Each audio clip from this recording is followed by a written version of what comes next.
মদ্যপান, ধূমপান ও মাদক সেবন স্বাস্থ্যের পক্ষে ক্ষতিকর। সানডে সাসপেন্সে আমরা বিভিন্ন ধরনের সাসপেন্সের গল্প প্রচার করে থাকি, ভূত, গোয়েন্দা, অলৌকিক ইত্যাদি। ভূতের গল্পে অনেক সময় আমরা দেখেছি সেখানে ব্ল্যাক ম্যাজিক, দেবদেবী, ঝাড়ফুঁক, তন্ত্রমন্ত্র ইত্যাদির উল্লেখ থাকে। গল্পের লেখক রোমাঞ্চকর আবহাওয়া বা প্লট তৈরির খাতিরেই এগুলো ব্যবহার করে থাকেন, কোনো রকম কুসংস্কার বা অযৌক্তিক ভীতিকে প্রশ্রয় দেবার জন্য নয়। আমরা আশা করব সানডে সাসপেন্সের শ্রোতারাও সংস্কার মুক্ত হয়ে খোলা মনে গল্প শোনার আনন্দেই এই গল্পগুলি গ্রহণ করবেন।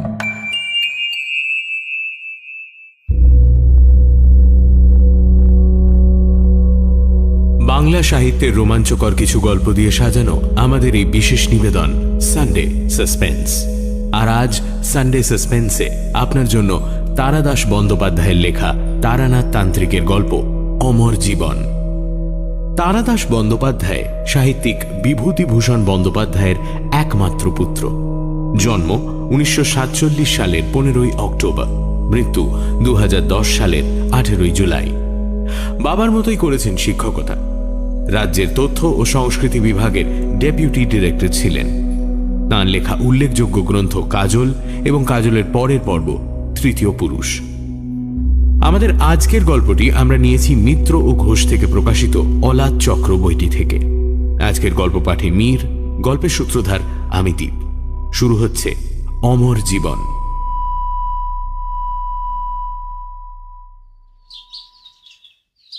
মঠ লেনে তারানাথের বাড়িতে আমাদের চিরাচরিত আড্ডা বসেছে। আজ ছিল জন্মাষ্টমীর ছুটি। দুপুরের পরেই কিশোরী সেন আর আমি গল্পের লোভে হানা দিয়েছি তারানাথের বৈঠকখানায়। আমরা আসবার সময় মোড়ের দোকান থেকে কিনে আনা তারানাথের প্রিয় সিগারেট পাসিং শোয়ের প্যাকেটটা বাড়িয়ে দিলাম। এটা না হলে তারানাথের গল্পের মেজাজ আসে না। নানা রকম কথা হতে হতে নিজের ছোটবেলার গল্প বলতে আরম্ভ করল তারানাথ। সাধারণত সে নিজের পুরনো জীবন সম্বন্ধে কিছু বলতে চায় না, অন্তত সাধারণ পারিবারিক তথ্যগুলো আলোচনা করে না। বেছে বেছে কেবল অদ্ভুত আর অলৌকিক অভিজ্ঞতার গল্প শোনায়। আজ হঠাৎ কিশোরী জিজ্ঞেস করল, আচ্ছা, আপনি তন্ত্র সাধনার উৎসাহ প্রেরণা পেলেন কোথা থেকে? আপনার পূর্বপুরুষদের মধ্যে কি কেউ তন্ত্রসাধক ছিলেন? আমি বলতে চাইছি যে এর ধারাটা কি পরিবারে আগে থেকে ছিল? সিগারেটের শেষ অংশ ছাইদানি হিসেবে ব্যবহৃত নারকেলের মালায় গুঁজে দিতে দিতে তারানাথ বলল, তা বলতে পারো।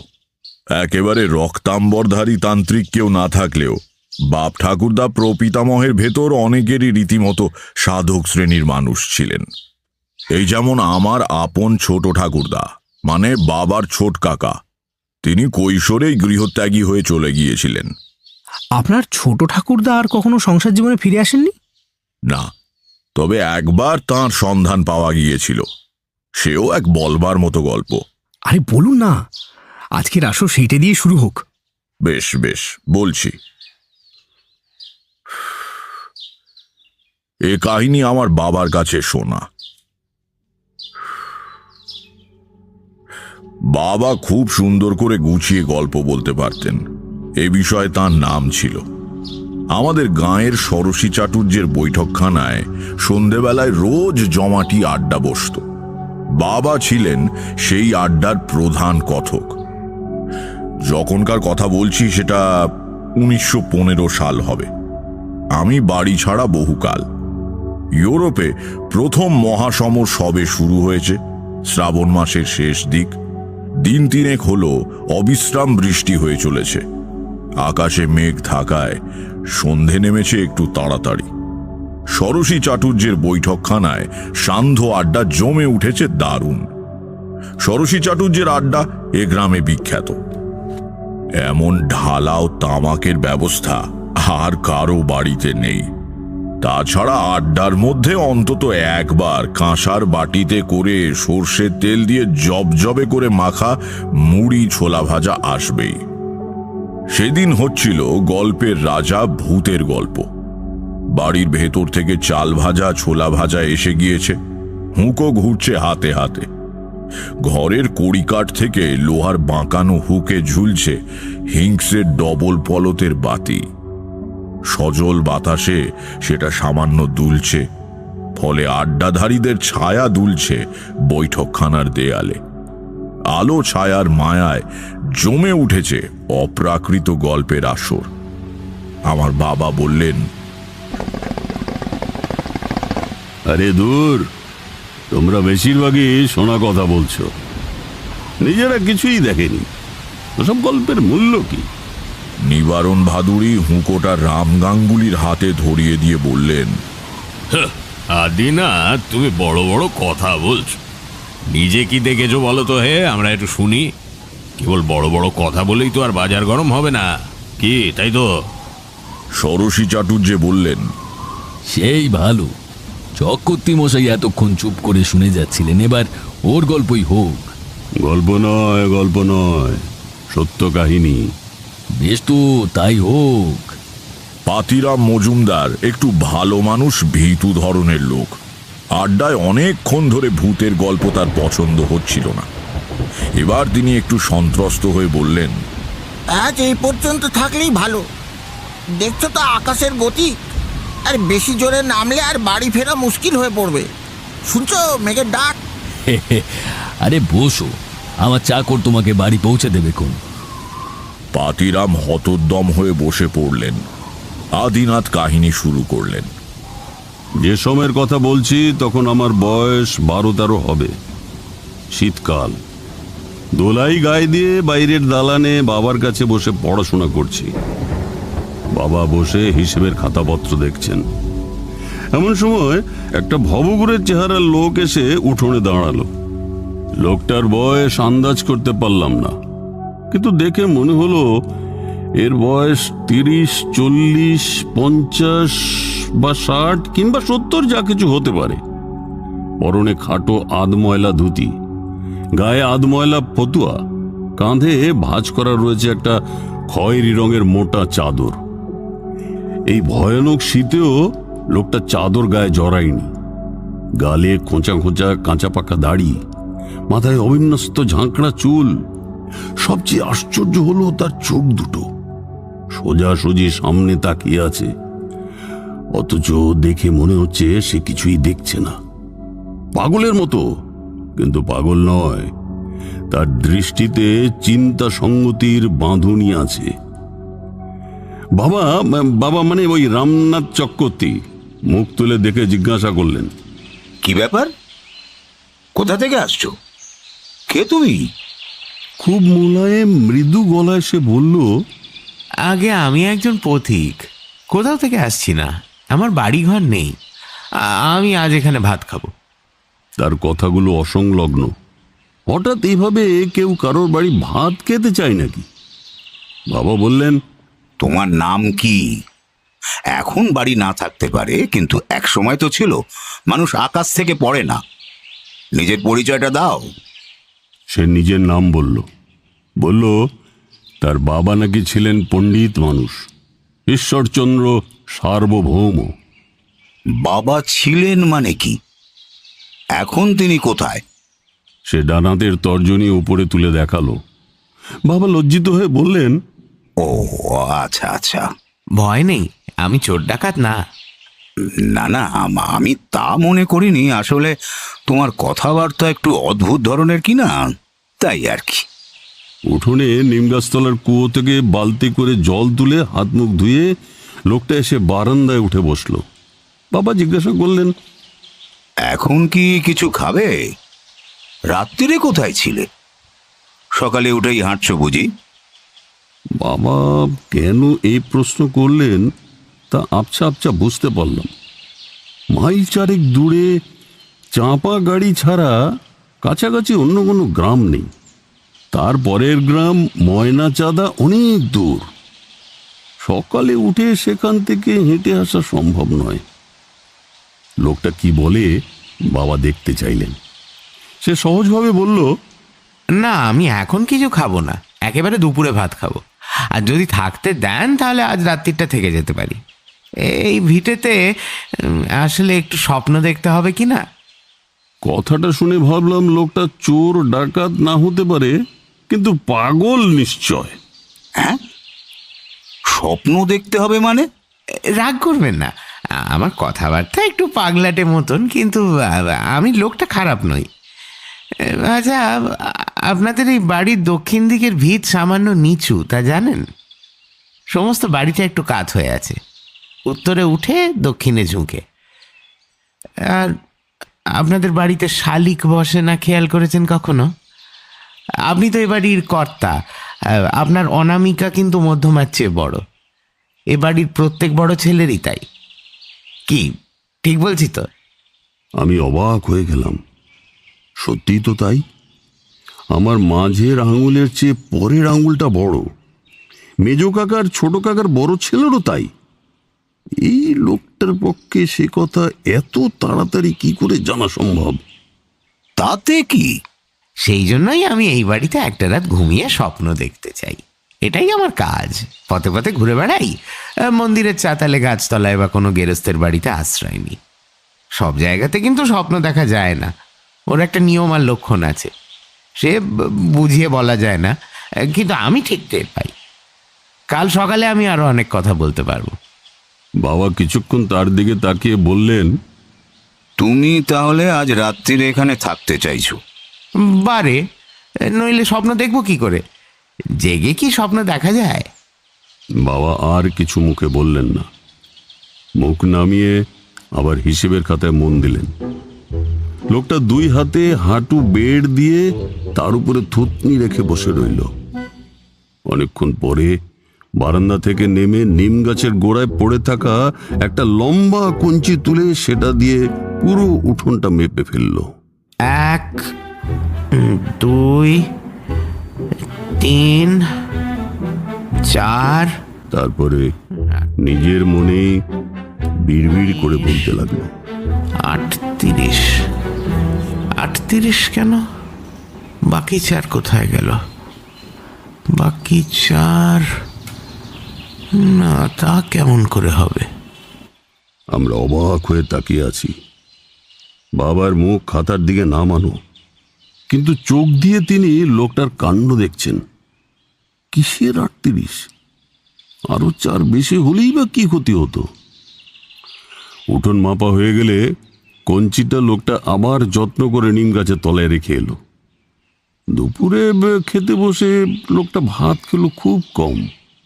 পাড়া গাঁয়ে একটা বাচ্চা ছিল তার থেকে বেশি খেয়ে থাকে। বাবা খেতে খেতে একবার বললেন, আর ভাত নেবে না? মাছের লেজা দেবে একটা? না, বেশি খেলে স্বপ্ন দেখা যায় না, খালি পেট মোটা হয়। খাওয়া হয়ে গেলে গুরুজনেরা বিশ্রাম করতে গেলেন। লোকটা উঠোনে নেমে মনোযোগ দিয়ে নিম পাতা কুড়োতে লাগলো। তার কাজ করার ভঙ্গিটাও খুব সুন্দর। একটি একটি করে হলুদ ঝরা পাতা তুলে ফুঁ দিয়ে ধুলো ঝেড়ে সে হাতের মুঠোয় গুছিয়ে রাখছে। অনেক পাতা জড়ো হয়ে গেলে সে বারান্দায় উঠে এসে সেগুলোকে আলপনার মতো করে সাজাতে লাগলো। আমরা ছেলেপুলেরা তার কাছে দাঁড়িয়ে তার কাজ দেখছি। একটু একটু করে বারান্দার উপর নিম পাতা দিয়ে তৈরি সুন্দর একটা আলপনা ফুটে উঠল। সে মাথা একদিকে কাত করে নিজের শিল্পকর্ম দেখতে লাগলো। আমি জিজ্ঞেস করলাম, এটা কি হলো? বলো তো, এটা কি হলো? এটা তো আলপনা, কিন্তু এ দিয়ে কি হয়? সরাসরি সে কথার উত্তর না দিয়ে লোকটা বলল, আচ্ছা, এটা দেখে তোমার মনে কি ভাব জাগছে আমায় বলো। ভালো লাগছে, দেখতে সুন্দর বলে আনন্দ হচ্ছে। বাহ, তাহলে তো তুমি আসল জিনিসটাই বুঝে গেছো। এটা দিয়ে কিছু হয় না, ভালো লাগে তাই বানালাম। আমার খুব পছন্দ হয়ে গেল তাকে। তার কথার অর্থ সবটা বুঝতে না পারলেও বক্তব্যের সৌন্দর্য এবং গভীরতা আমাকে স্পর্শ করল।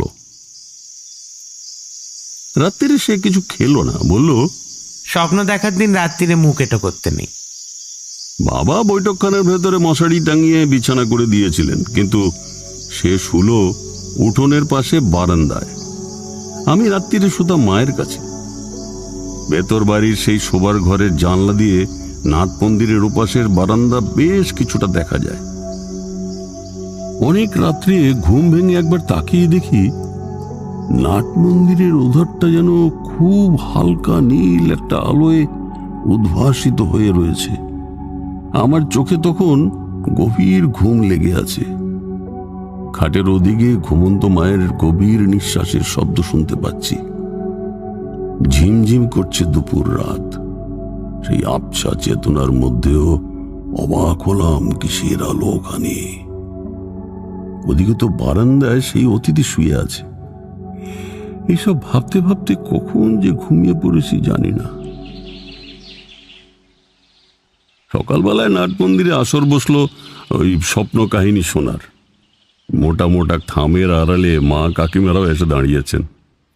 স্বপ্ন দেখেছো তাহলে কাল রাত্রিরে?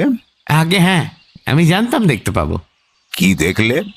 কর্তামশাই, প্রথমে একটা ভালো খবর বলি। আপনার এক ভাই ছোটবেলাতে বাড়ি থেকে পালিয়ে গিয়েছিল, ঠিক কিনা? হ্যাঁ, আমার সবচেয়ে ছোট ভাই 14 বছর বয়সে বাড়ি ছেড়ে চলে যায়।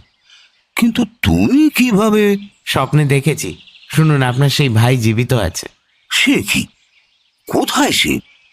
বেঁচে থাকলে বাড়ি ফিরে আসছে না কেন? উনি এখন সন্ন্যাসী। উত্তর ভারতে কোথাও আছেন, জায়গাটা ভালো করে ধরতে পারলাম না। তবে উনি যে আর বাড়ি ফিরবেন না সেটা বুঝতে পারলাম। কেদারনাথ নাম ছিল না? ঠিক, কেদারই ছিল তার নাম। বাড়ির মেয়েরা থামের আড়াল থেকে বেরিয়ে এসছেন। আমি লোকটির দিকে তাকিয়ে আছি। সত্যি তো, আমাদের ছোট কাকা 15 বছর বয়স পূর্ণ হতে যখন আর কয়েকটা দিন বাকি, তখন এক বস্ত্রে বাড়ি ছেড়ে চলে যান। তাকে আমরা কখনো দেখিনি। ছোট কাকার গৃহত্যাগের গল্প আমরা শৈশব থেকে শুনে আসছি। এর মধ্যে ঠাকুমাকে ধরে নিয়ে এসেছেন মেজ কাকিমা। রাম রাম রাম কই? অরাম, কে এসেছে? কি বলছে এরা? কি মা? এই যে আমি এখানে, কিন্তু তুমি কেন এখানে? মেজ বৌমা কি বলছে রাম? ছোটকুর খবর নাকি পাওয়া গেছে? মানে এই যে এই লোকটি বলছে ও কাল থেকে আমাদের বাড়ির অতিথি। ও নাকি স্বপ্ন দেখেছে ছোটকু বেঁচে আছে, ভালো আছে। তুমি দাঁড়িয়ে কাঁপছো কেন? বসো বসো এখানে। তুমি তুমি কি বাবা? মা, আমিও আপনার একটা ছেলে। তুমি জানতে পেরেছো ছোটকু বেঁচে আছে, ভালো আছে? হ্যাঁ মা। কি করে জানলে? মা, আমি ঠক জোচ্চর কিংবা ধর্মের ব্যবসাদার হলে বলতাম বিশেষ ক্ষমতায় ডাকিনী যোগিনীকে বশ করে বা নানান রকম কঠিন প্রক্রিয়া করে জেনেছি। এবার এত টাকা দিন, তাহলে যাগযজ্ঞ করে সে ছেলেকে ফিরিয়ে আনবো। কিন্তু আপনাকে বাজে কথা বলবো না মা, ওসব কিছুই আমি জানি না। আমার একটা জন্মগত ক্ষমতা আছে, আমি স্বপ্নে অনেক কিছু দেখতে পাই। কাল রাত্রিরে এ বাড়িতে ঘুমিয়ে স্বপ্নে দেখে জানলাম আপনার ছোট ছেলের কথা। সে সে ফিরবে না বাবা? না মা, আর কেনই বা ফেরাবেন? তিনি ভালো আছেন, সন্ন্যাস গ্রহণ করে ঈশ্বরের আরাধনা করছেন। জানেন মা, হিন্দু ধর্মে বলে কোনো বংশের ছেলে সন্ন্যাসী হয়ে গেলে সেই বংশ পবিত্র হয়ে যায়। আনন্দ করুন মা, ছেলের গৌরবে আনন্দ করুন। বাবা, যদি আমার ছোটকু ভালো থাকে, শান্তি পেয়ে থাকে, তাহলে সে নাই বা ফিরলো, তার সুখেই আমার সুখ।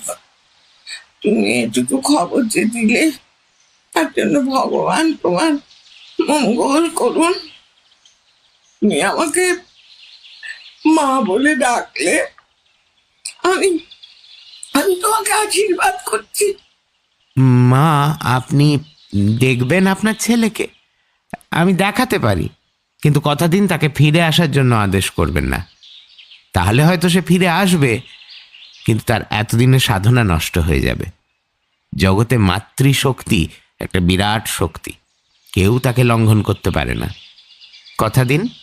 দেখো ভাই, এটা একটু বাড়াবাড়ি হয়ে যাচ্ছে। মাকে সরল মানুষ পেয়ে তুমি। তুই থাম দেখি। বাবা বাবা, আমি কথা দিলাম, আমাকে আমাকে কি করতে হবে তুমি বলো। কিচ্ছু না, আপনি এখানে বসুন। মার মেজ কাকিমা তাকে ধরে আস্তে করে ঠাকুর দালানের মেঝেতে বসিয়ে দিলেন। সামনে বসে লোকটা ঠাকুমার হাত আলতো করে ছুঁয়ে বলল, এবার আমার দিকে তাকান। হ্যাঁ, মন শক্ত করুন মা, একদম হালকা করে দিন। সোজা আমার চোখের দিকে দেখুন, একদম সোজা। কি বলবো ভায়া, তখন 7 সকাল। আমরা অতগুলো লোক দাঁড়িয়ে, আমাদের সামনে ঠাকুমা ধীরে ধীরে ঘুমিয়ে পড়লেন। মাথা হেলে পড়ল না, শরীর কাঁতো হলো না, কেবল চোখ দুটো আস্তে আস্তে বুজে এলো। সুন্দর সমাহিত মুখ, যেন ধ্যান করছেন। লোকটা এক দৃষ্টে তার দিকে তাকিয়ে আছে। তারও দেহ নিস্পন্দ, সমস্ত শরীরে দৃঢ় একাগ্রতার ভঙ্গি। দেখলাম ঠাকুরমার মুখে সূক্ষ্ম একটা হাসি ফুটেছে। বাচ্চারা ঘুমিয়ে স্বপ্ন দেখলে ঠিক অমন করে হাসে। 2-4 মিনিট হাসিটা রইল, তারপর ধীরে ধীরে মিলিয়ে গেল। ঠাকুমা আবার শান্ত, সমাহিত, বাহ্যিক কোনো আবেগ শূন্য। লোকটা মৃদু গলায় ডাকলো, মা, এবার জাগুন, দেখা হয়েছে তো, এবার তাকান। আস্তে আস্তে ঠাকুমা চোখ খুললেন। যেন একটু অবাক হয়ে চারিদিকে তাকালেন। কোথায় রয়েছে বুঝতে না পারলে মানুষ যেভাবে তাকায়। তারপর সামনের লোকটিকে দেখে তার মুখ খুশিতে উজ্জ্বল হয়ে উঠল। হয়েছে মা? হ্যাঁ বাবা, হয়েছে। কি দেখলে মা? ছোটকুকে দেখতে পেলে? সে কথার উত্তর না দিয়ে বৌমাদের বললেন তাকে ঘরে দিয়ে আসতে। 2 পা গিয়ে পিছন ফিরে তাকালেন ঠাকুমা। লোকটির দিকে তাকিয়ে স্পষ্ট গলায় বললেন, আমি কিছুটা বুঝতে পেরেছি তুমি কে। আবার এসো, হ্যাঁ, মাঝে মাঝে এসো বাবা। আসবো মা, মাঝে মাঝে আসবো। ঠাকুমা চলে গেলে বাবা বললেন, এ কি উৎপাত! কি চাও তুমি? তুমি কে? আমি একজন সাধারণ মানুষ, পথে ঘাটে ঘুরে বেড়াই। আপনি কি আমাকে অবিশ্বাস করছেন? আমি তো আপনার কাছে কিছু চাইনি, কেবল এক রাত্রির আশ্রয় ছাড়া। মাকে তুমি কি দেখালে? মাও তোমাকে কি বলে গেলেন বুঝলাম না। এর মানে কি? কিছুই না, উনি বুড়ো মানুষ, ছেলে নিরুদ্দেশ হয়ে যাওয়ায় ওর মনে দুঃখ রয়েছে। সে দুঃখ মা ছাড়া কেউ বোঝে না। ওকে যদি একটু আনন্দ আর স্বস্তি দিতে পেরে থাকি, তাতে কি ক্ষতি হয়েছে বলুন? তা নয়, কিন্তু মাকে কেন হঠাৎ? মানে বলছি যে হঠাৎ তো নয়, কারণ আছে। বললে যদি রাগ না করেন তাহলে বলতে পারি। বলো। রাগ করার মতো কথা নিশ্চয়ই বলবে না। আপনার মা আর বেশি দিন বাঁচবেন না। সে তো জানা কথাই, উনি বুড়ো হয়েছেন, 85 বছর বয়স। এটা আর তুমি নতুন কথা কি বললে? আজ পৌষ মাসের 3 তারিখ, এই ফাল্গুন মাসের 15ই শুক্ল ত্রয়োদশীর দিন সকালে উনি চলে যাবেন। ছেলের খবর জানতে পারলেন না, এই কষ্ট নিয়ে যেতেন, তাই ওকে একটু আনন্দ দিয়ে গেলাম। তুমি তো অদ্ভুত লোক। আমার বাড়িতে অতিথি হয়ে আমারই মায়ের মৃত্যুর কথা বলছো।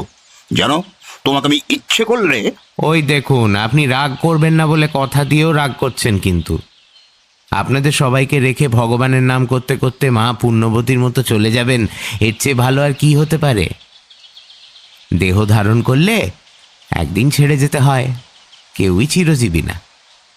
আর আমার এই কথা যদি না ফলে তাহলে তো ভালোই, প্রাণ ভরে আমাকে তখন গালাগাল দেবেন। তুমি আমাকে দেখাতে পারো? আমি যদি ছোটকুকে দেখতে পাই তাহলে বিশ্বাস করি। পারো দেখাতে? আপনাকে বিশ্বাস করাবার কোনো দায় আমার নেই। আপনি আমাকে অবিশ্বাস করলে তাতে আমার কিছু এসে যাবে না। অকারণে শক্তির অপব্যয় করতে নেই। তার মানে তোমার মধ্যে কোথাও ফাঁকি আছে, তুমি চালাকি করছো। আপনার মা কিন্তু তা মনে করেন না। আচ্ছা, একটা কাজ করা যাক, আপনার বংশের একটা হারানো জিনিসের সন্ধান আপনাকে দিয়ে যাই, তাহলে হয়তো আমাকে আর পুরোপুরি জোচ্চোর মনে হবে না। কেমন? কি জিনিস? 3 পুরুষ আগে আপনাদের বংশে একটা অষ্টধাতুর বিষ্ণু মূর্তি ছিল, জানেন কি? হ্যাঁ, ঠিক কথা। 3 বা 4 পুরুষ কেন, আরো বহু বহু বছর আগে থেকে সে মূর্তি আমাদের গৃহদেবতা হিসেবে পুজো করা হতো। কিন্তু বর্গির হাঙ্গামার সময় সে মূর্তি আমার পূর্বপুরুষেরা কোথাও লুকিয়ে ফেলেন অথবা হারিয়ে যায়, আর পাওয়া যায়নি। তুমি তুমি কি বলতে চাও? আমি জানতে পেরেছি সে মূর্তি কোথায় আছে। আপনার লোকেদের কাউকে একটা বলুন একটা শাবল নিয়ে আমার সঙ্গে আসতে। আপনারাও আসুন। ঠাকুর দালান থেকে নেমে দেউরির ভেতর দিয়ে লোকটি উঠোনে গিয়ে নামলো। পেছনে পেছনে বাড়ির সবাই মিছিল করে চললাম। সে এমনভাবে হাঁটছে যেন সে একেবারে নিশ্চিতভাবে জানে কোথায় যেতে হবে। বাড়ির উত্তর দিকের ভিতের কোণায় এসে থামল। গদাধর নামে আমাদের একজন কর্মচারীর হাতে ছিল শাবল। সে তাকে বলল, এইখানে ভিত খোঁড়ো। মাটি কতটা খুঁড়তে হবে? মাটি নয়, দেওয়ালের গা থেকে 3-4টে ইট খসাতে হবে, এই জায়গায়। সে কি কথা? ভিতের ইট খসালে বাড়ির ক্ষতি হবে না? কিচ্ছু হবে না, কয়েকটা ইট মাত্র। কালী রাজমিস্ত্রিকে ডেকে গাঁথিয়ে নেবেন। কিন্তু এখানটাতেই খুঁড়তে হবে কেন? কারণ এ বাড়ি উত্তরে উঁচু, আর এইখানে উত্তরের ভিতের শেষ। এখানে শ্রী বিষ্ণু রয়েছেন বলে এদিকটা সময়ের সঙ্গে সঙ্গে মাটিতে বসে যায়নি। জানেন তো যে জমির ওপর বাড়ি তৈরি তার রকম অনুযায়ী 50, 100 কি 150 বছরের ভিত সামান্য কিছুটা বসে যায়। আপনাদের বাড়িতেও তাই হয়েছে, কেবল বিষ্ণুর অধিষ্ঠানের জন্য উত্তর দিক সামান্য উঁচু।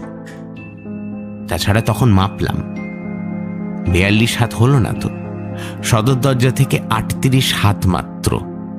তাই এখানেই নিশ্চয়ই থাকবে, না হলে আরো 4 হাত ওদিকে হতো। তুমি কি মাঝে মাঝে বলো, তার কোনো মানে হয় না। কিসের 4 হাত কম? ও একটা হিসেব, আপনাকে বোঝাতে পারবো না। নিন, শুরু করতে বলুন। ভিতে প্রথমে শাবলের ঘা পড়তেই আমরা সবাই ঘন হয়ে ভিড় করে গদাধরকে ঘিরে দাঁড়ালাম। গদাধর আলতো করে গাঁথুনির জোর আলগা করছে, আর আমরা রুদ্ধ নিঃশ্বাসে অপেক্ষা করে আছি।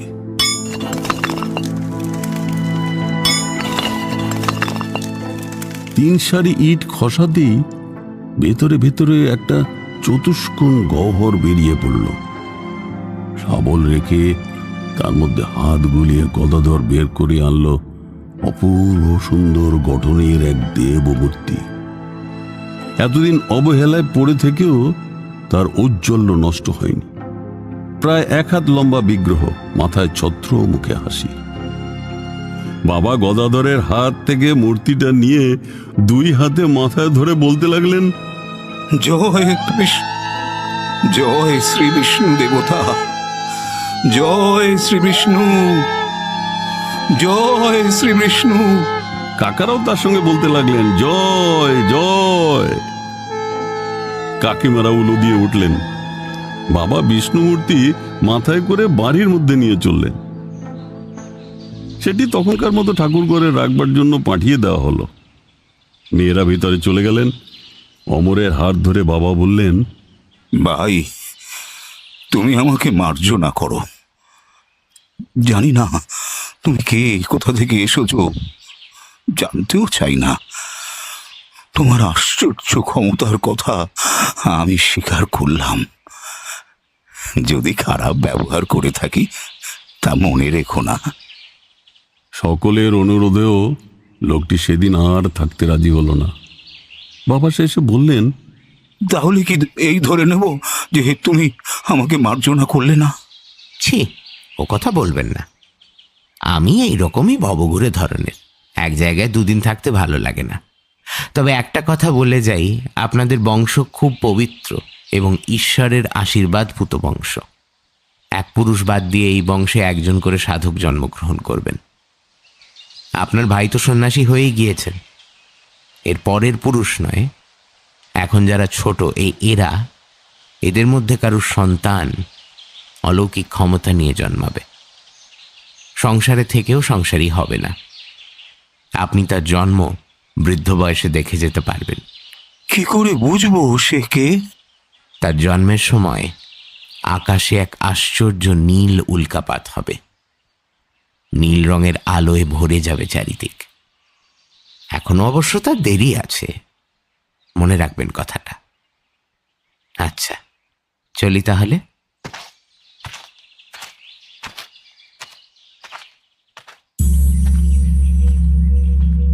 উঠোন পেরিয়ে সদর দরজা পেরিয়ে সে চলে গেল। সঙ্গে সে একটা রহস্যের পরিবেশ নিয়ে এসেছিল। সে চলে যাওয়ার পরও সেটা কিন্তু থেকে গেল। 15ই ফাল্গুন সকাল থেকে বাড়ির সবাই ঠাকুমার দিকে সতর্ক নজর রেখে বসে রইল। তার ভবিষ্যৎবাণী তাকে কেউ জানায়নি। তিনি ঘুম থেকে উঠে স্নান সেরে বাগানে ঘুরে ঘুরে ঠাকুর পুজোর জন্য ফুল তুললেন। তারপরে পুজোয় বসলেন। পুজো হয়ে গেলে অপুর হয়ে গৃহদেবতাকে প্রণাম করলেন এবং আর উঠলেন না। প্রণামরত অবস্থায় তার মৃত্যু হল।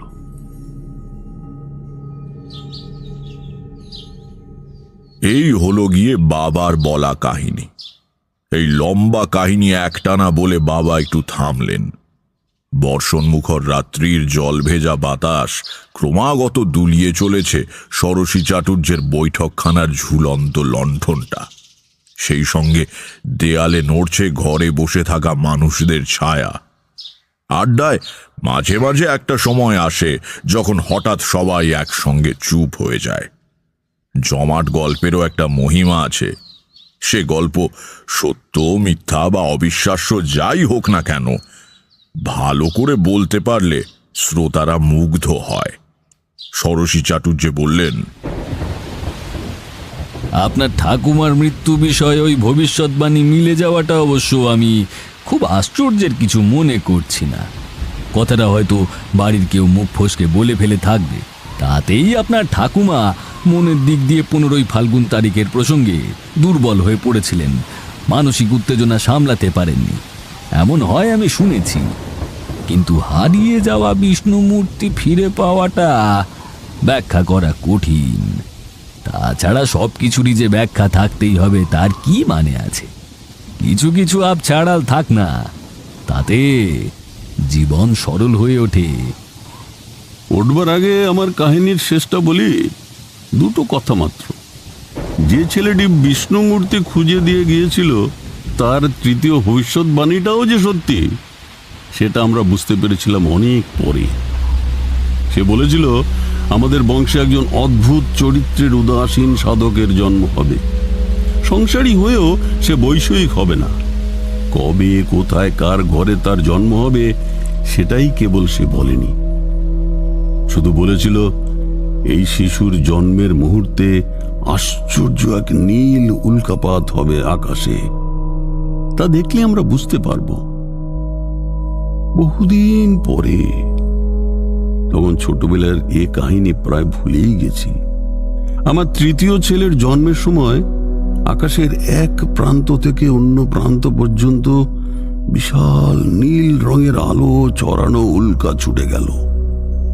দাই আতুর ঘর থেকে উঠোন পেরিয়ে গরম জল আনতে যাচ্ছিল ভেতর বাড়িতে।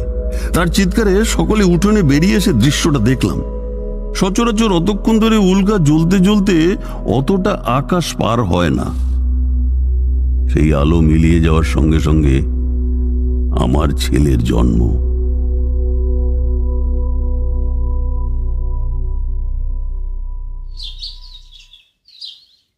আপনি তো আপনার বাবার তৃতীয় সন্তান, তাই না? তার মানে আপনার জন্মের সময় ওই নীল উল্কা দেখা গেছিল? তেমনটাই তো শুনেছি। অল্প বয়সে বাড়ি থেকে উধাও হয়েছিলাম। মাঝে মাঝে বাড়ি ফিরে আসি, তবে সে খুবই কম। ওই ভবঘুরেমির সময়টা আমার যে কি সুন্দর কেটেছে তার কি বলবো। কোনো পিছু টান নেই, দায় দায়িত্ব নেই, কেবল বিরাট এই পৃথিবীর পথে পথে ঘুরে বেড়ানো। কিন্তু ব্যাপারটা অত সহজ নয়। আত্মীয়হীন, বন্ধুহীন দুনিয়ায় সম্পূর্ণ সম্বলহীন অবস্থায় ভেসে পড়তে হলে খুব সাহসের দরকার। কে খেতে দেবে ঠিক নেই, কোথায় থাকবো তার কিচ্ছু ঠিক নেই। মন্দিরের চাতালে, পোড়ো বাড়ির বারান্দায় ঝড়ে বৃষ্টিতে রাত কাটিয়েছি। কত অদ্ভুত চরিত্রের লোক দেখেছি। কত সময় অসুখ করেছে, গাছতলায় পড়ে কষ্ট পেয়েছি, জল তেষ্টায় বুক ফেটে গিয়েছে, কিন্তু জল দেবার কেউ ছিল না। মরেও যেতে পারতাম, তবু কখনো ভয় হয়নি। মৃত্যুকে সাধারণ মানুষের দৃষ্টিতে দেখিনি, দেখেছি ঈশ্বরের তৈরি এই জগতের একটা অবশ্যম্ভাবী পরিণতি হিসেবে, যে পরিণতিতে ভয়ের কিছু নেই, আছে স্রষ্টার অপার করুণা। ওসব দর্শনের কথা থাক, আপনার অল্প বয়সের গল্প বলুন না। বলবো? বেশ, বলি। আগে বলে রাখি, এই যে কাহিনী বললাম, এই কাহিনী বাবা যখন ষোড়শী চাটুর্যের আড্ডার আসরে বলছেন, তখন আমি কিন্তু বাড়ি ছেড়ে বেশ দূরে। এই কাহিনী আমার তখনও জানা নেই। বাঁকুড়ার ইন্দাস অঞ্চলে ঘুরে বেড়াচ্ছি, সারাদিন হাটে মাঠে ঘুরি, রাতে যেখানে হোক আশ্রয় নিই। সেদিন বিকেল থেকে আকাশে মেঘের ঘনঘটা। বেশি পথ না হেঁটে আলো থাকতে থাকতে একটা ছোট গ্রামের সীমানায় শিব মন্দিরের চাতালে আশ্রয় নিয়েছি। গায়ে উড়ুনি, পায়ে খড়ম, এক পৈতেধারী বুড়ো মতো লোক দেখি মন্দিরের সিঁড়ি দিয়ে নেমে কোথায় যাচ্ছে। মনে হলো এখানকার পূজারী। এগিয়ে গিয়ে বললাম, আগে এখানে রাত্রিটা একটু থাকা যাবে? লোকটি একান্ত নীরস এবং অমিশুক প্রকৃতির। কিছুক্ষণ আপাদ মস্তক আমাকে ভালো করে দেখে সে শুকনো গলায় বলল, থাকতে ইচ্ছালে থাকো, আমাকে জিজ্ঞাসা করার কি প্রয়োজন? না, ভাবলাম আপনি বোধহয় এই মন্দিরের পূজারী, কাজেই আপনার অনুমতি নেওয়াটা। কিচ্ছু দরকার নেই, আমি এখানকার পুরোহিত বটে, কিন্তু নাট মন্দিরে যে কোনো যাত্রী আশ্রয় নিতে পারে। তবে হ্যাঁ, এখানে অতিথিশালা নেই, খাবার দেওয়ার ব্যবস্থাও নেই। থাকার মধ্যে ওই নাট মন্দির, থাকতে চাইলে থাকো। সে তো তারপর চলে গেল। আমার পথ হাঁটার সম্বল বলতে একটা ঝোলা, তার মধ্যে একখানা ঘটি, গায়ের চাদর, একখানা রুদ্র ডামরের পুঁথি, কয়েকটা বাবলা ডালের দাঁতন কাঠি আর 1 টাকা 12 আনা পয়সা। এর বেশি কিছু প্রয়োজনও বোধ করিনি কখনো। পঞ্চমুণ্ডির আসনে বসা এক হিন্দিভাষী সাধু শিক্ষা দিয়েছিলেন আগামীকালের জন্য কোনো সঞ্চয় না করতে। তার উপদেশ মনের মধ্যে গেঁথে গিয়েছিল। আজ পর্যন্ত সেই অভ্যেস বজায় রেখেছি। এদিকে ক্রমেই আকাশ মেঘে অন্ধকার হয়ে আসছে। ঝোলা সহ নাট মন্দিরের ওপর উঠে একখানা থামের গোড়ায় গুছিয়ে বসলাম। থামে হেলান দিয়ে পা ছড়িয়ে আরাম করে বসলাম। হঠাৎ নাট মন্দিরের চাতালে কিছু দূরে কি একটা নড়ল বলে মনে হলো। সন্ধে ঘনিয়ে আসছে, পরিষ্কার কিছু দেখা যায় না, কিন্তু কোনো কিছু নড়লে আবছা আন্দাজ করা যায় বটে। ভালো করে তাকিয়ে দেখি কেউ একজন শুয়ে আছে সেখানে। শোয়া অবস্থায় পাশ ফেরায় নড়াচড়াটা চোখে পড়েছে। হেঁকে বললাম, কে কে ওখানে? আমি। আমি কে? পৃথিবীতে সবাই তো আমি। যাত্রী? সংসারে সবাই যাত্রী, সবাই কোথাও না কোথাও চলেছে।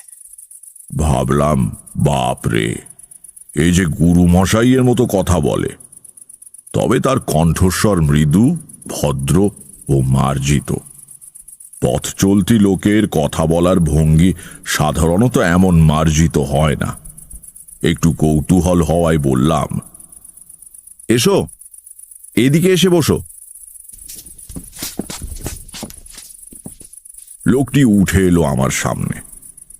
আলো নেই, তাকে পরিষ্কার দেখতে পেলাম না, কিন্তু মনে হলো তার বয়স বছর 40 কি 45 হবে। এ বয়সের কোনো লোককে তুমি বলাটা আমার উচিত নয়। লোকটির পরনে খাটো ধুতি আর হাফ হাতা শার্ট, সাধারণ দরিদ্র পথিক, কিন্তু তার আচরণে এমন কিছু বৈশিষ্ট্য আছে যা সমীহ আদায় করে। বললাম, কিছু মনে করবেন না, অন্ধকারে ভালো দেখতে পাইনি, তুমি বলে ফেলেছি। তাতে কি হয়েছে? জগতে সকলেই সকলের বন্ধু, বন্ধুকে তুমি বলা যায়। তা কোথায় যাবেন, আর আসছেনই বা কোথা থেকে? এবার বেশ মজার ব্যাপার হলো। পথিক মানুষটি আমাকে তুমি বলে সম্বোধন করতে লাগলো, কিন্তু তার অনুমতি পাওয়া সত্ত্বেও আমি কিছুতেই তা পারলাম না। সে বলল, কোথাও যাচ্ছি না ভাই, অনেকটা তোমারই মতন। পথে পথে ঘুরে বেড়াতে ভালো লাগে, যা পাই তাই খাই, যেখানে খুশি থেমে যাই, এই আর কি। তার মানে আমারই মতন? আপনি কি করে জানলেন আমি কিরকম? ও জানা যায়, আমি বুঝতে পারি। বয়স তখন অল্প হলেও তারই মধ্যে আমি অনেক সাধক এবং অদ্ভুত কর্মতান্ত্রিকের সঙ্গে মিশেছি। তাদের আশ্চর্য ক্রিয়াকলাপ দেখেছি। ভাবলাম এ আর আমাকে নতুন কি ভড়ং দেখাবে। বললাম, কি করে বোঝেন? কাকচরিত্র বা লক্ষণ শাস্ত্র চর্চা করেন নাকি? না, বুঝি এইভাবে যে মন আসলে একটাই, তোমার আমার, যদু কিংবা মধুর, পৃথিবীর সব প্রাণীর। মায়ার আবরণে আলাদা আলাদা দেখায়। পর্দা টাঙিয়ে দিলে ওপারে কি আছে দেখা যায় না, পর্দা সরিয়ে দিলে আবার সব স্পষ্ট দেখা যায়। মায়ার পর্দা সরিয়ে দিলে সবই এক, তখন কারোর মনের কথা জানতে অসুবিধা হয় না।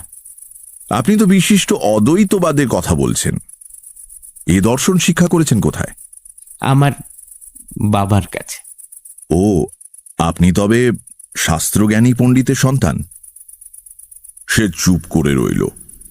ভাবলাম কোনো কারণে সে হয়তো নিজের পরিবারের কথা আলোচনা করতে চায় না। এই ক্ষেত্রে কথা না বাড়ানোই ভদ্রতা সঙ্গত হবে। ঠিক এই সময় ঠান্ডা হাওয়ার একটা ঝাপটা দিয়ে ঝড় এসে পড়ল। ঝড়ের মুখে পাক খেতে খেতে দুটো শালিক এসে নাট মন্দিরের কড়িকাঠের ফাঁকে আশ্রয় নিয়ে গুছিয়ে বসল। বললাম, আপনার নামটা তো জানা হলো না। আমার নাম অমর, অমর জীবন। বাড়ি কোথায়? এই জেলাতেই বুঝি। অমর জীবন কোনো উত্তর দিল না। বুঝলাম নিজের কথা বলতে সে আদৌ আগ্রহী নয়। অন্য প্রসঙ্গে যাবার জন্য বললাম, আশ্রয় তো যা হোক পাওয়া গেল, কিন্তু খাওয়াটা বোধহয় জুটবে না। না না, তা কেন, ঝড়টা থামুক, খাওয়ার ব্যবস্থা হয়ে যাবে এখন। তা কি করে হবে? কাছাকাছি কোনো দোকানপাট তো দেখছি না। গ্রামে হয়তো আছে, কিন্তু তারা কি এই ঝড় বাদলে দোকান খুলে রাখবে? মনে হয় না। রাত্রিরে কি খাও তুমি, ভাত না রুটি? আমি ঠিক সন্ন্যাসী না হলেও পথে ঘুরছি অনেক দিন, সবই অভ্যেস আছে। বেশ বেশ ভালো, খাবার এসে যাবে। অন্ধকারে অমরের মুখ চোখ ভালো দেখতে পাচ্ছি না। লোকটা পাগল নয় তো? কোথায় খাবার? কালকেই আমি এখানে ছিলাম, স্বপ্নে দেখলাম আজ তুমি আসবে, তাই একটা দিন বেশি থেকে গেলাম। এমনিতে আমি দুরাত্রির কোথাও থাকি না। ভাবলাম নিশ্চয়ই পাগল। গতকাল রাত্রিরে স্বপ্ন দেখেছে আজ আমি এখানে আসব। বদ্ধ পাগলা ছাড়া আর কি। আপনি জানতেন আমি এখানে আসব? হ্যাঁ। স্বপ্নে দেখেছেন? হ্যাঁ, স্বপ্ন দেখার প্রয়োজন হলে আমাকে নির্দিষ্ট জায়গায় পৌঁছে সেখানে থাকতে হয়। মনে মনে ভাবলাম, বেচারি, এমনিতে বেশ ভালো লোকটা, ভদ্র আর মিষ্টি কথাবার্তা, দোষের মধ্যে পাগল। এরপরই অমর জীবন হঠাৎ আমার দিকে তাকিয়ে বলল, তুমি বাড়ি চলে যাও। তার মানে বাড়ি যাব কেন? কিছু না, ভবঘুরে জীবন ত্যাগ করে সংসারে ফিরে যেতে বলছি না, সে যখন সময় হবে যাবে। তোমার নিজের ভালোর জন্য বলছি, কয়েকটা দিনের জন্য বাড়ি যাও। আচ্ছা, বিপদ তো। হ্যাঁ, কিন্তু কেন? মনে করো না আমি তোমার বন্ধু, আমি অনুরোধ করছি তাই যাচ্ছ? তার কথাগুলো একটু কেমন কেমন, কিন্তু গলার স্বরে একটা ব্যক্তিত্বপূর্ণ দৃঢ়তা আছে। তার কথা মনোমতো না হলেও অকস্মাৎ উড়িয়ে দেওয়া যায় না। তখনকার মতো তাকে শান্ত করার জন্য বললাম, আচ্ছা আচ্ছা, সে দেখা যাবে খন। বিড়ি চলে? সব চলে। আছে, দাও। তাকে দিয়ে নিজে একটা বিড়ি নিলাম।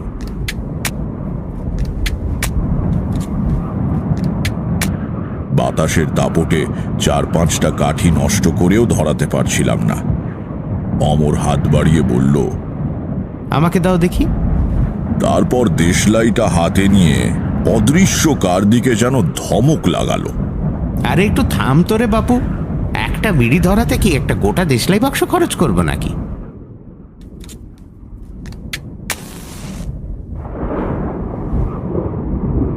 কাকতালীয় কিনা জানি না, হাওয়ার ঝাপটা সামান্য কয়েক মুহূর্তের জন্য কমে গেল। ঝড় চলতে চলতে এরকম অবশ্যই হয়, তবু মনে রেখাপাত করলো জিনিসটা। দেশলাই ফেরত দিয়ে অমর বলল, সব কিছুর ব্যাখ্যা চাইতে নেই, ব্যাখ্যা হয়ও না। তার চেয়ে সরল বিশ্বাস অনুযায়ী কাজ করা ভালো। আদেশ পেলে পালন করা ভালো। আদেশ কে পাঠায়? তা জানলে তো সব সমস্যা মিটেই যেত। আপনার কাছে আদেশ পৌঁছয় কেন? আপনি কে? বিড়িটা ভালো, খুব নরমও না, খুব কড়াও না, বেশ মিঠে কড়া ধরনের। কোত্থেকে কিনেছ?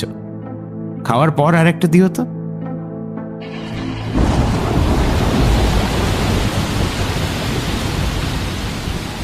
ঝড় থেমে গিয়ে বৃষ্টি নামলো।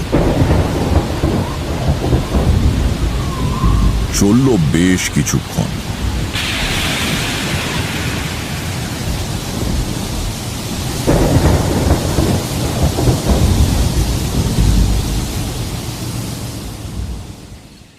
বৃষ্টি যখন থামলো তখন পাড়াগাঁর হিসেবে বেশ রাত।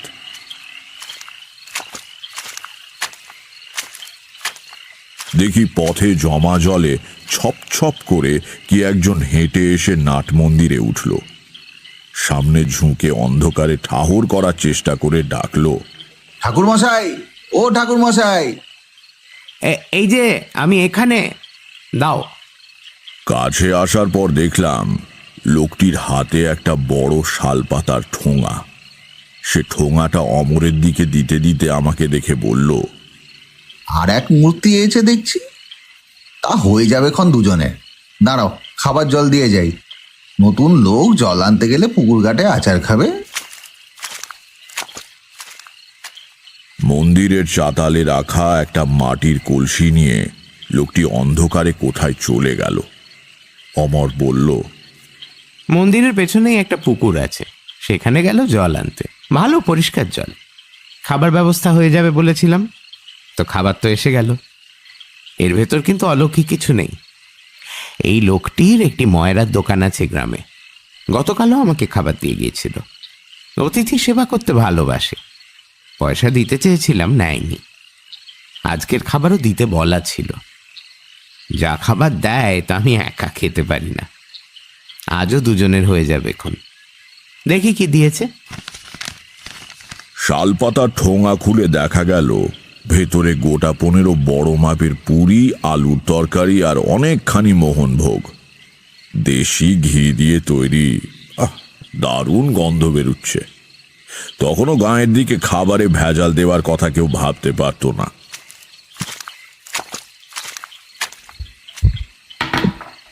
জল ভরে মেটে কলসি নিয়ে এলো ময়রা। অন্ধকারে গল্প করা যাবে, কিন্তু খাওয়া যাবে না। মোমবাতি বেশি পুড়িয়ে লাভ নেই। এসো খেয়ে নেওয়া যাক। অমর খুব কম খায়। মাত্র 4খানি পুরি সে খেলো, বাকি সবগুলো খেতে হলো আমাকে। অবশ্য পথ হেঁটে আমার খিদেও পেয়ে গিয়েছিল। কলসি কাত করে কানায় হাত দিয়ে জল খেলাম।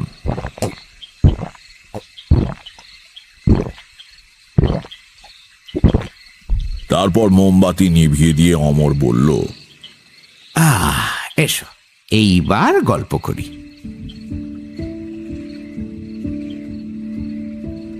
অন্ধকারের ভেতর থেকে তার কণ্ঠস্বর ভেসে আসতে লাগলো। কত গল্প সে শোনালো সারা রাত ধরে। তেমন কথা আমি কারো কাছে কখনো শুনিনি। যেন অচেনা ভাষায় অচেনা সুরে অদ্ভুত গান শোনাচ্ছে কেউ। আকাশ আর নক্ষত্রের গল্প, সমুদ্রের ঢেউয়ের গল্প, আগুন বাতাস পাহাড় মাটির গল্প, সে আমি ভাষা দিয়ে তোমাদের ঠিক বোঝাতে পারবো না। সেই রাতের কথা আমার সারা জীবন মনে থাকবে। কথা বলতে বলতেই অমর জীবন হঠাৎ বলল, তোমার ছোট ঠাকুরদা গৃহত্যাগ করে চলে গিয়েছিলেন না? হ্যাঁ, কিন্তু সে তো... উনি এখনো বেঁচে আছেন। কিন্তু আপনি কি করে... না, আর কথা নয়, রাত বোধহয় 3টে পেরিয়ে গেছে, এবার তুমি ঘুমো। বাড়ি চলে যেও কিন্তু কালকেই, তোমার ভালোর জন্যই বলছি। আমার চোখে ঘুম জড়িয়ে এসেছে। বললাম, আপনিও চলুন না আমার সঙ্গে। যাবেন? না, এবার না, এবার থাক। তবে তোমার সঙ্গে আবার দেখা হবে আমার। আমার কানে যেন কে নিদুলির মন্ত্র পড়ে দিয়েছে, আর তাকাতেই পারছি না। ঘুম ঘুম। যখন ঘুম ভাঙল তখন রোদ্দুর উঠে গিয়েছে। গতকাল রাত্রিরের মেঘ বৃষ্টির চিহ্ন নেই কোথাও, ঝকঝক করছে দিনের আলো। পাশে কিন্তু অমর জীবন নেই। তার ঝোলাঝুলি সহ কখন সে চলে গিয়েছে কে জানে।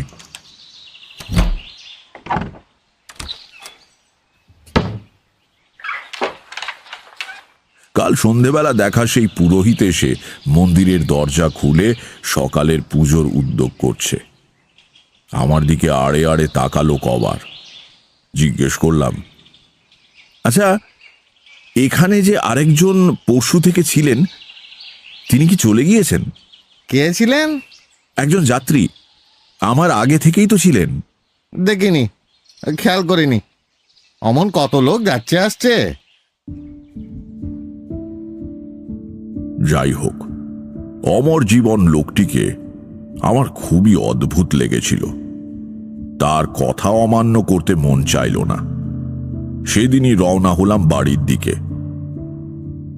বাড়ি পৌঁছানোর পর প্রতিবারের মতোই প্রথমে বাবার বকাঝকা, তারপর মায়ের কান্নাকাটি এবং তারও পরে আত্মীয় স্বজনের আবেগের বন্যা সহ্য করতে হলো। দুপুরে খেতে বসে বাবা বললেন, গত পরশুদিনই সরস্বতী চাটুর্যের আড্ডায় তোমার কথা হচ্ছিল। আমার যে এরকম একটা বাড়ি পালানো হাড় জ্বালানো ছেলে হবে, সে কথা আমাকে অনেকদিন আগেই একজন বলেছিলেন। কে বলেছিল? কোন জ্যোতিষী? না, এমনি একজন পথিক, বাবুগুড়ে। আমার ছোটবেলায় একদিনের জন্য আমাদের বাড়িতে আশ্রয় নিয়েছিল। সে এক কাণ্ড। তার নাম কি ছিল? অমর, অমর জীবন। অমর? অমর জীবন? হ্যাঁ, চমকে উঠলে কেন? না, কিছু না।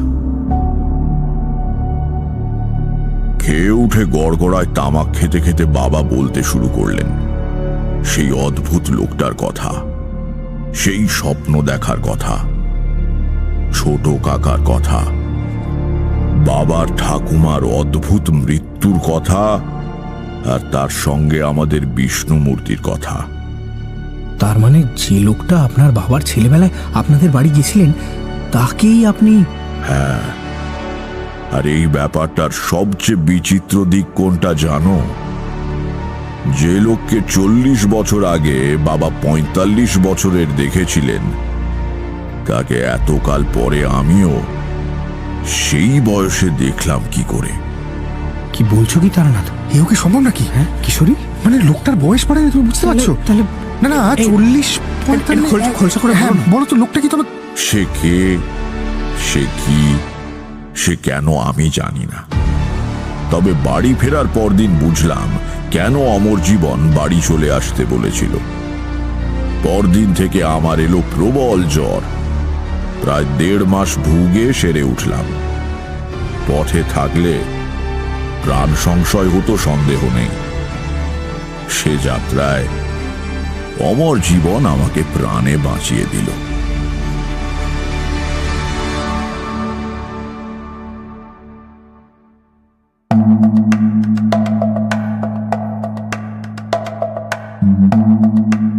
সানডে সাসপেন্সে আজ শুনলেন তারাদাস বন্দ্যোপাধ্যায়ের লেখা তারানাথ তান্ত্রিকের গল্প।